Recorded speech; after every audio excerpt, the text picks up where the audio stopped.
স্বাধীনতা শুধু 1971 সালে এসেছে শেখ পরিবারের জন্য, আমাদের জন্য না।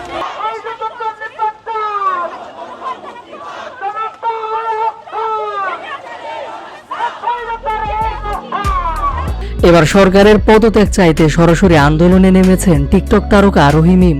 বিক্ষোভ সমাবেশ থেকে সরকারের পদত্যাগ নিয়ে কঠিন হুঙ্কার দিল জনপ্রিয় টিকটক তারকা আরোহী মিম। আরোহী মিম যেন কলিজা কাঁপানো বাঘিনী, কপালে লাল কাপড় বাঁধা, হাতে প্লে কার্ড, তাতে লেখা রয়েছে আমার দাবি একটাই, এই সরকারের পদত্যাগ চাই। এবার রীতিমতো রাস্তায় নেমে বাঘের মতো গর্জন দিয়েছে আরোহী মিম।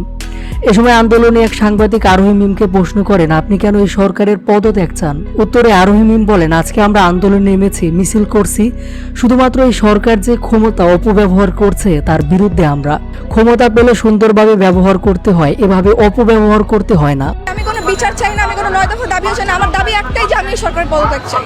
এই সরকার পদত্যাগ হলে আমাদের সবার আসল বিচার হবে, 200 আরো বেশি, আরো অধিক। তার পদত্যাগের জন্য আমরা মাঠে নেমেছি। যতগুলো হত্যা হয়েছে, আমাদের ভাই বোনরা মারা গেছে, প্রধানমন্ত্রী শেখ হাসিনার নির্দেশে হয়েছে। পুলিশ হচ্ছে সরকারের চামচা। পুলিশ র্যাবকে সে যেভাবে নির্দেশ দিয়েছে, ছাত্রলীগকে যেভাবে নির্দেশ দিয়েছে, তারা তাদের মতোই কাজ করছে। আমাদের ভাই বোনরা মরছে, সবকিছু তার নির্দেশেই হয়েছে। পুলিশ হচ্ছে সরকারের চামচা, পুলিশকে সে যেভাবে নির্দেশ দিয়েছে। এই সরকারের কারণেই এসব হয়েছে। এই সরকার আমরা আর চাই না। আমি যদি ভয় পেতাম তাহলে এখানে এসে দাঁড়াতাম না। আমি জানি না আমার কি হবে, কারণ আমরা তো এখনো স্বাধীন না। যদি সরকার পদত্যাগ করে তবে আমরা স্বাধীন নাগরিক হব।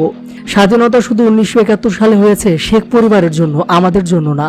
আর আমরা তো স্বাধীনতা পাইনি। কথা বলতে গেলে ভয় পেতে হয়, বাধা আসে। তারকা হয়ে আরোহী মিমের এমন দুঃসাহসিক কথা শুনে রীতিমতো অবাক হয়েছেন অনেকে। আবার সামাজিক যোগাযোগ মাধ্যমে প্রশংসায় ভাসছেন এই টিকটক তারকা।